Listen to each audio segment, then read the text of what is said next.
Well, it's now March 2026. My hiccups condition started in 2015, so you can imagine how difficult it's been.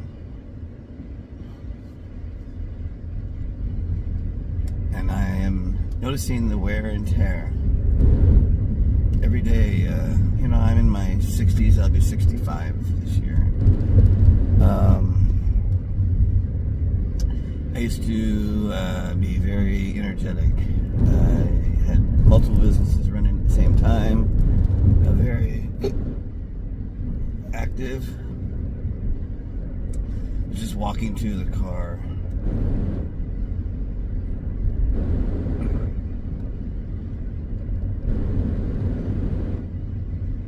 I recognize a different me.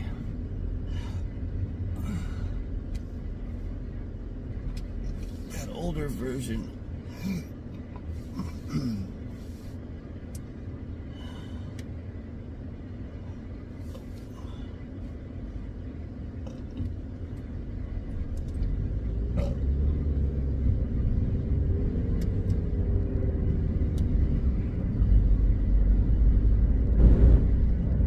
It's hard.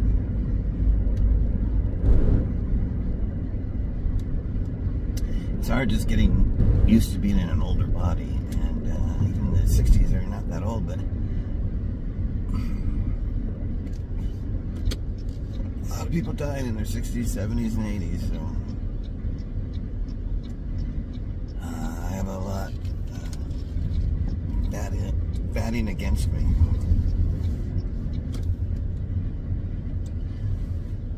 So I'm grateful for every moment that I get. Unfortunately, a lot of that is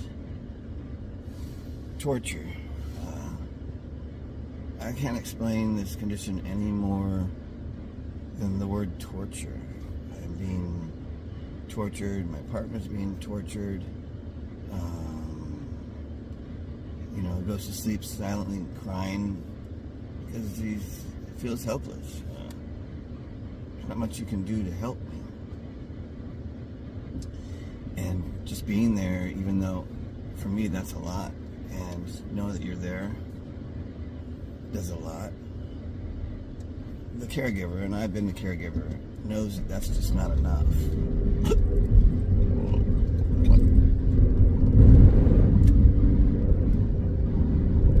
From their perspective, now that I'm on the other side as a patient, I have more sympathy for what my partner Mac was going through in our 30s.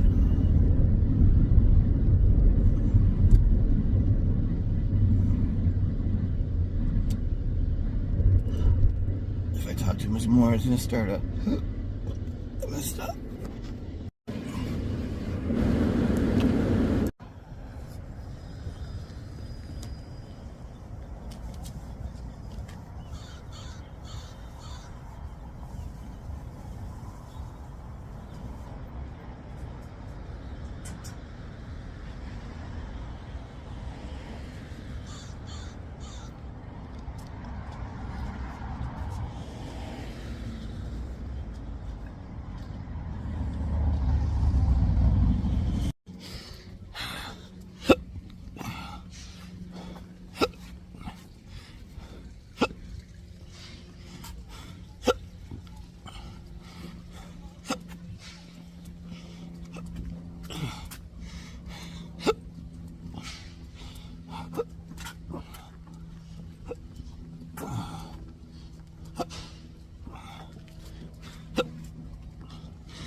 I just saw a movie, the Haunted Mansion or whatever Disney silly movie. These started just as I was walking to the car to go to the movie, which I call therapy. It won't let me talk. It won't let me talk. It's squeezy.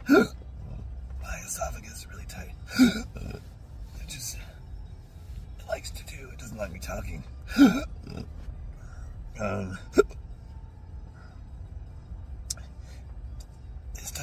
This episode started differently.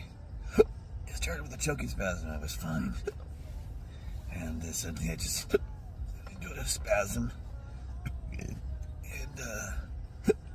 that triggered the hiccups, and it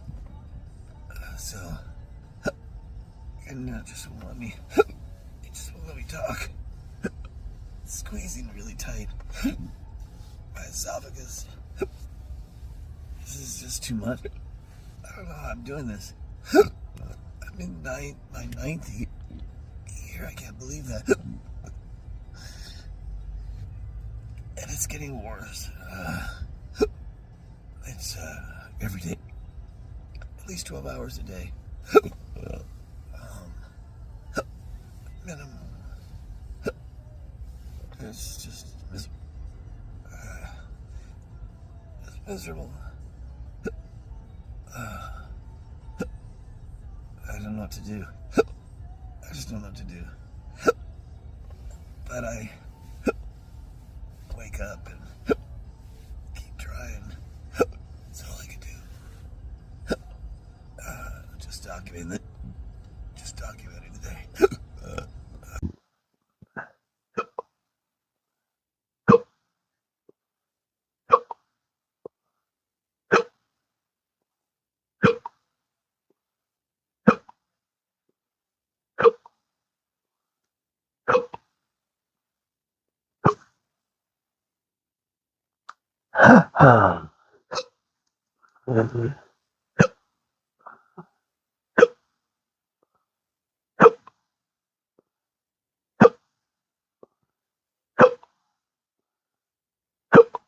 When the hiccups originally started for me, it was following a colorectal surgery on December 9, 2015.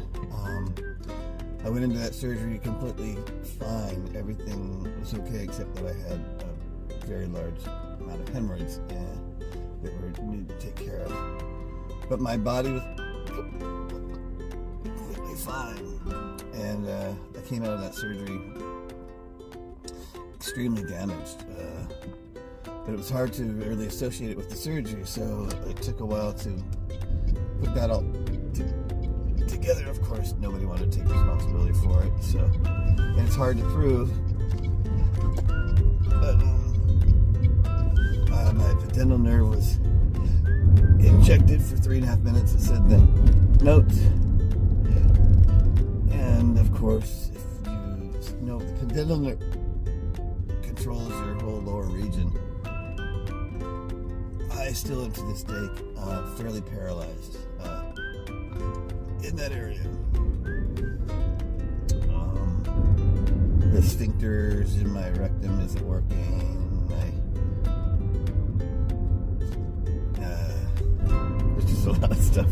It's very personal area, so it's kind of hard to talk about. And then, of course, the hiccups, and it's trying to start now. I was afraid to start talking because he doesn't like me talking, and so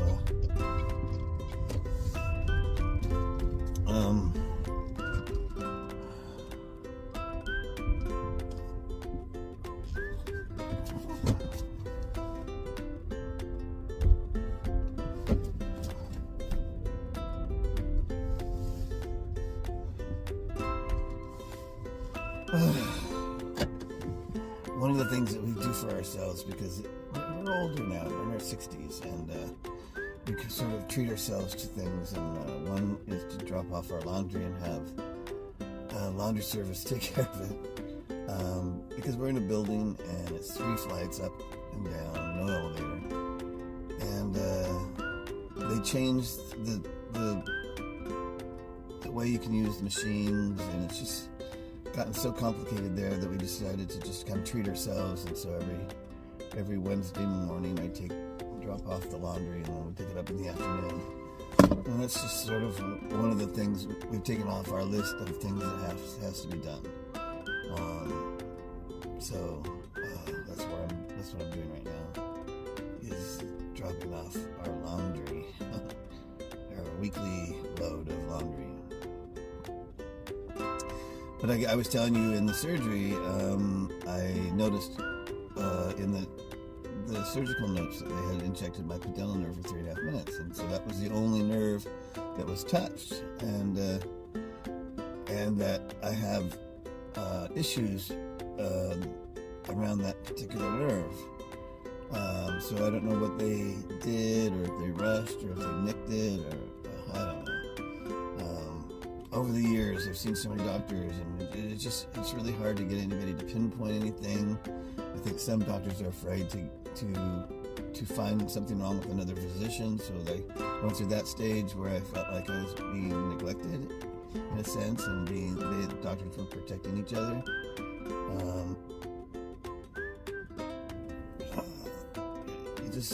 You start thinking of all these things and you really hate to think these kind of things, but we're in a crazy world, and a lot of crazy things are happening. I know that these things are happening to my body, and they happened following that surgery, not before. So I came out with hiccups and extreme choking spasms at that particular time.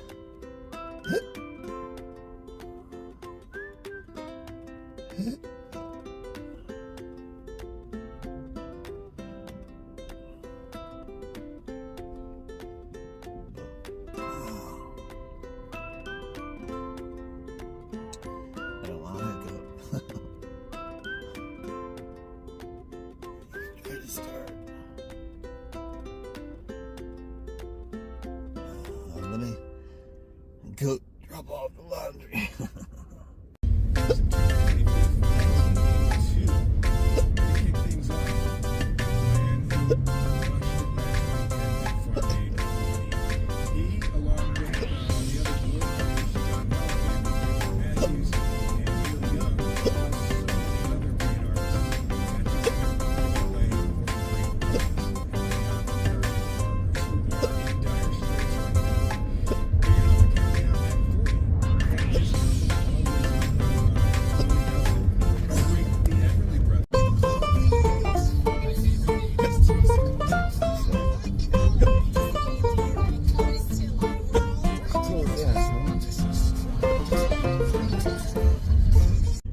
Choking spasms are a gift, but they are scary. They're literally choking you.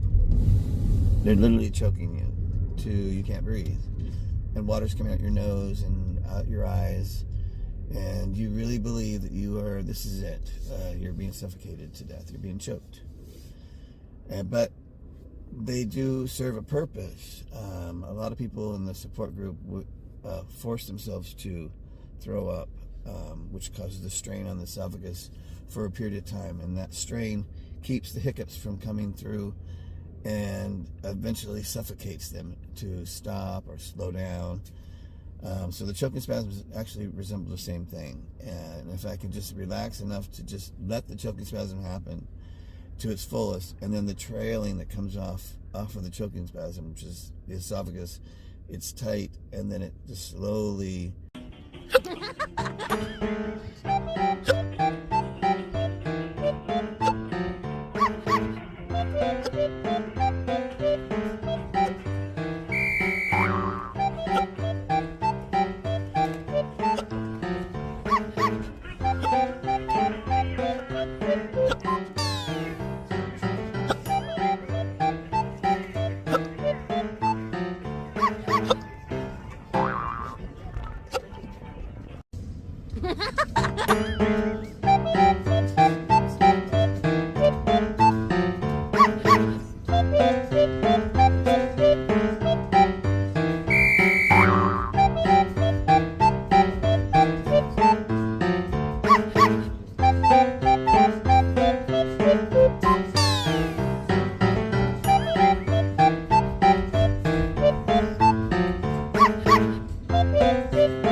you.